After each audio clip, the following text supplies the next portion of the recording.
جو شخص تنہائی میں بیٹھ کر اللہ تعالیٰ کا صفاتی نام یا سمیع کو 100 مرتبہ پڑھے گا اور اس دوران کسی سے بات نہیں کرے گا تو جو دعا مانگے گا اللہ کریم اس کو ہر صورت قبول فرمائے گا۔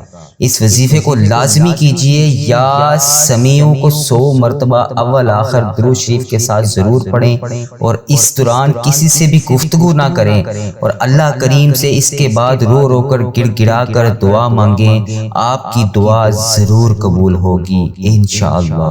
جو شخص تنہائی میں بیٹھ کر اللہ تعالیٰ کا صفاتی نام یا سمیع کو 100 مرتبہ پڑھے گا اور اس دوران کسی سے بات نہیں کرے گا تو جو دعا مانگے گا اللہ کریم اس کو ہر صورت قبول فرمائے گا۔